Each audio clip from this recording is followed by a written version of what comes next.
সাগরিকার পারে ঋষাদের ঘূর্ণি জাদুতে কুপোকাক নিউজিল্যান্ডের ব্যাটিং লাইন আপ। আগে ব্যাট করতে নেমে টপ অর্ডারের দুই ব্যাটারের অর্ধশতক সত্ত্বেও মাঝের ওভারে ঘুরে দাঁড়িয়েছে বাংলাদেশ, আর তাতে করে ঘরের মাঠে বড় সংগ্রহ করার আগেই কিউইদের থামিয়েছে লাল সবুজেরা।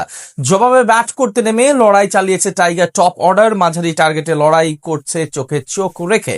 সেখান থেকে ম্যাচের ফলাফল এবং খুঁটিনাটি নিয়ে বিস্তারিত জানবো প্রতিবেদনে।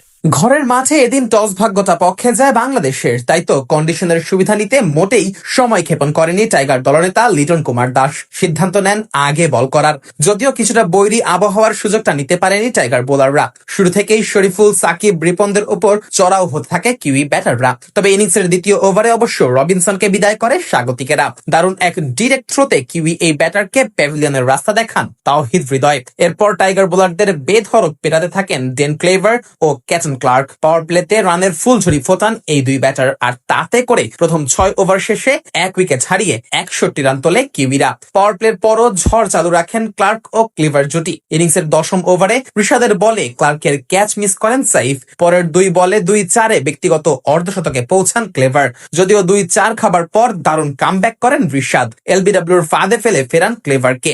28 বলে 51 রান করে প্যাভিলিয়নে ফেরেন এই ব্যাটার। সেই ওভারেই দলীয় শতকে পৌঁছে যায় কিউইরা।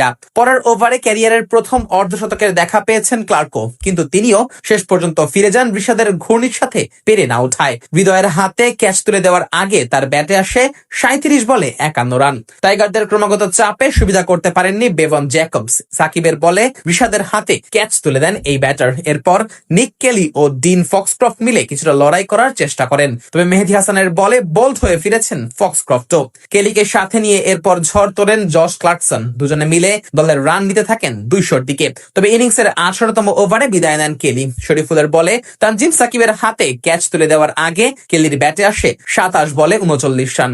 শেষ দিকে ক্লার্কসনের 14 বলে 27 রানের ক্যামিও ইনিংসে ভর করে 183 রানে গিয়ে থামে কিউইদের ইনিংস। টাইগারদের হয়ে সর্বোচ্চ 2টি করে উইকেট তুলে নেন রিশাদ হোসেন। এছাড়া 1টি করে উইকেট পেয়েছেন শরীফুল ইসলাম, তানজিম হাসান সাকিব ও মেহেদী হাসান। জবাবে ব্যাট করতে নেমে শুরু থেকেই কিছুটা দেখে শুনে খেলতে থাকে টাইগার দুই ওপেনার। বাউন্ডারির পাশাপাশি উইকেট বাঁচিয়ে রেখেও খেলার চেষ্টা করছিলেন সাইফ ও তামিম জুটি। তবে ইনিংসের 6ষ্ঠ ওভারে ফিরতে হয়েছে সাইফকে। নাথান স্মিথের বলে বেভন জ্যাকবসের হাতে ক্যাচ তুলে দিয়ে ফিরেছেন এই ব্যাটার। এরপর লিটন এসে কিছুটা চড়াও হয়ে খেলতে থাকেন, কিন্তু ইনিংসের 9ম ওভারে ফিরেছেন লিটনও। ইশ সদির বলে বোল্ড হয়েছেন 15 বলে 21 রান করে। এদিন রানের চাপে পিষ্ট হয়ে উইকেট বিলিয়ে দিয়ে এসেছেন তামিমও। ওপেনিং এ নেমে 25 বল খেলে তামিমের ব্যাটে আসে মাত্র 20 রান। তবে সেখান থেকে দলের হাল ধরেন তাওহিদ হৃদয় ও পারভেজ হোসেন ইমন। দুজনে মিলে মাত্র 28 বলে তুলে নেন 57 রান। আর এই এক জুটিতেই ঘুরে যায় ম্যাচের ভাগ্য। যদিও ইমন 14 বলে 28 রান করে ফিরলেও শামীমকে সাথে নিয়ে বাকি কাজটা সারেন হৃদয়। আর এতেই 183 রানের লক্ষ্য তাড়া করতে নেমে সিরিজের প্রথম ম্যাচই জয় নিশ্চিত করে বাংলাদেশ।